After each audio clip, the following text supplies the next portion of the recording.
Atrévete a entrar en la boca del lobo con Javier García Isaac.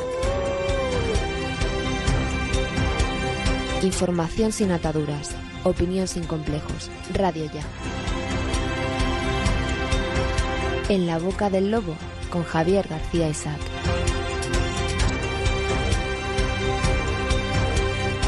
Bueno, comentábamos en tiempo de tertulia que los presupuestos del 2018 estaban llegando ya al pleno del Congreso para su fase definitiva, con el 155 en Cataluña y con dudas sobre si serán aprobados los que sin lugar a dudas son los presupuestos generales más nefastos para España. Para hablarnos de esto está Vicente Montañez. Vicente, amigo, ¿cómo andas?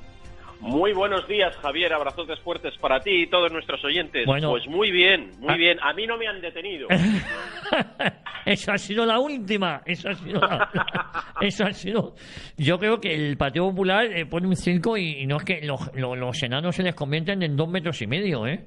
Mira, pero ¿sabes qué pasa, Javier? Que mira, a mí como valenciano y además defensor de su tierra, de verdad, tenemos miles de motivos los valencianos para salir en prensa y para que se hable de nosotros, y desgraciadamente con toda esta serie de presuntos acontecimientos, pues acabamos saliendo por lo que menos nos gusta, ¿no?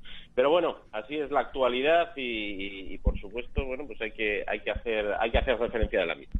Bueno, oye, habrá tiempo de ir analizando, porque todo esto es cuando era presidente de Valencia, ¿no? Efectivamente, cuando era presidente de la Generalitat, Eduardo Zaplana fue presidente de la Generalitat, y parece ser que, bueno, pues que hay indicios, que es lo que ha llevado precisamente a esta actuación, pues de que se ha estado repatriando dinero de dudosa procedencia de paraísos fiscales y que pudiera ser un dinero que no fuera lícito en su origen, como sabes, Javier, que sucede en muchas ocasiones con todo el tema de los dichosos paraísos fiscales. El problema no es tener una cuenta en un paraíso fiscal, que quiero recordar a todos nuestros oyentes que es totalmente lícito y legítimo, es decir, cada uno puede hacer con su dinero, siempre que sea legal, lo que quiera. El problema es que cuando el dinero procede de este tipo de países donde la opacidad es precisamente lo que define su sistema financiero y su sistema bancario, pues en la gran mayoría de los casos pues puede ser que sea de dudosa procedencia ese dinero. Y básicamente parece ser que esto es lo que ha generado pues la intervención y la detención del señor Eduardo Zaplana, y bueno, pues ya estaremos atentos a los medios a ver cómo va evolucionando. Oye, los presupuestos más nefastos de la historia de España, afirmabas en uno de tus escritos, Vicente. Efectivamente, vamos a ver, Javier, 155, mi amigo don Mariano, eterno budista, dice que todo va a seguir fluyendo y por tanto va a seguir aplicando 155, no sabemos a fecha de hoy al final qué va a hacer el partido, como tú bien dices, amigo Javier, de los negocios vascos, en referencia precisamente pues a la aplicación del 155, que quiero recordar que el levantar esa aplicación era uno de los condicionantes que desde el primer minuto puso el PNV para dar su apoyo a los presupuestos, y aunque sí que es cierto que luego después en negociaciones, a colación de esa subida del 1,6% en las pensiones, amigo Javier, que todos sabemos que lleva trampa, porque lo que subyace detrás no es ni más ni menos que darle otro palo más al sistema democrático español, que básicamente es empezar a ir horadando esa caja única de las pensiones, esa caja única de la seguridad social. De hecho, ya se ha reconocido que se ha solicitado por parte de la autonomía vasca la cesión de determinadas competencias. Bueno, pues en ese escenario se someten a votación y pretenden que sean aprobados los presupuestos generales más nefastos que ha presentado un gobierno en toda la democracia en este país. ¿Y por qué digo esto, Javier? Pues muy simple, porque son unos presupuestos que vienen apresurados, con una finalidad puramente electoral, y lo que a mí como economista más me preocupa, mal calculados. Es que ni un becario, señor Montoro, es capaz de hacer unos presupuestos donde, por un lado, no se estima la situación de la paridad euro-dólar tal y como está hoy en día. Javier, no había que ser muy listo para con unas actuaciones como las que está planteando la política americana, con unas situaciones como la de Donald Trump, donde lo que pretende es atraer inversión para hacer esa puesta en marcha de un ambicioso plan económico que mucho neoliberal pretende que se estrelle, pero que yo empiezo a tener mis reservas y mis dudas.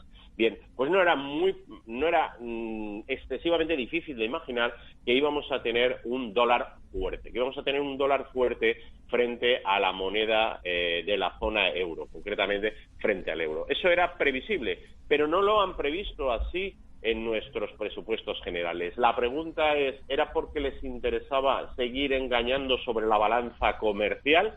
Pues yo me atrevería a decir que si no pretendían engañarlo, por lo menos pretendían obviar aquellos nubarrones que se ciñen sobre la economía española y no en menor grado sobre el resto de la economía de la zona euro. Pero además parten de otra hipótesis tremendamente nefasta. En este programa yo me he cansado de decir que desgraciadamente el frotar se iba a acabar y que cada vez íbamos a pagar el petróleo más caro. En alguna ocasión he tenido además la oportunidad de explicar a nuestros oyentes por qué esto era así. Nada tiene que ver con Irán, nada tiene que ver con todas estas cosas que la política nos cuentan y que los medios de comunicación afines al pensamiento único se encargan de taladrarnos en la cabeza. Es decir, esto no tiene nada que ver con Irán.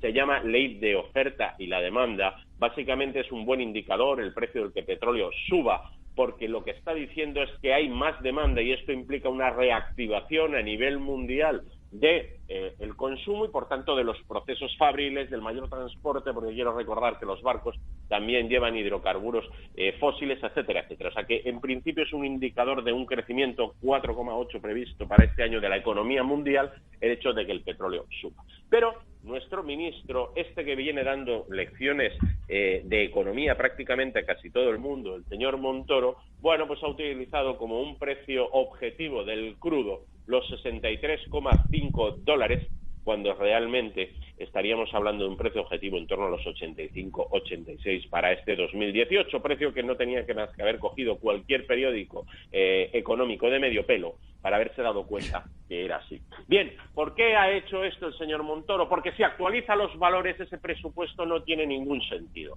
¿Esto qué quiere decir? Quiere decir que donde nos está prometiendo un crecimiento próximo al 3%, señor Montoro, deje usted de engañar a la gente. España no va a crecer a ese precio, porque cada 10 dólares que sube el precio del Brent, Javier, nuestra economía retrotrae su crecimiento en un 0,1%. ¿Esto qué quiere decir? Que con un diferencial de 0,5 puntos, nuestro crecimiento solamente por incidencia del petróleo estaría ya en torno a un 2,4%. ¿Pero qué problema tiene el señor Montoro en reconocer que vamos a crecer tan solo a un 2,4% o por debajo de esto? Muy simple, que entonces no puede convencer a Bruselas de que va a mantener el objetivo de déficit público. Quiero recordar para este año un 2,4%.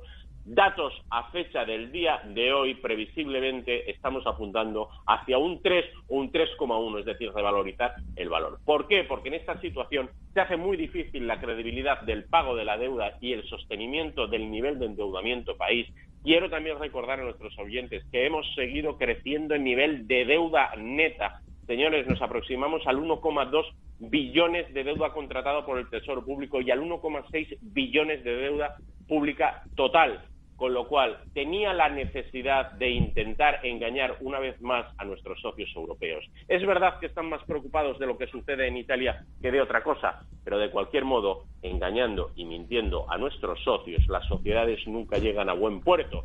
Y a nadie se le tiene que olvidar que nos guste o no nos guste la permanencia en Europa, les debemos el suficiente dinero como para calladitos estar más guapos. Javier, ese es el motivo por el que el ministro ha presentado estos nefastos presupuestos que, por otro lado, no destinan, Javier, ni un solo duro a inversiones reales, que simplemente son unos presupuestos continuistas y que tienen más objetivo por hacer que don Mariano, el eterno budista, continúe sentado donde está, que en velar por el bien e interés de los españoles, como se hartan de decir, pero que nada más lejos de la realidad, amigo Javier. Querido amigo, te mando un abrazo, deseando verte porque te echamos de menos en tertulia. Tú avísame con ver si tiempo. La semana que viene puedo estar con todos vosotros. Vamos a hacer todo lo posible. Confírmame cuanto antes para que ya te metamos en el listado, ¿eh? Magnífico. Un fuerte abrazo, amigo Javier, y un fuerte abrazo a todos nuestros oyentes. Adiós.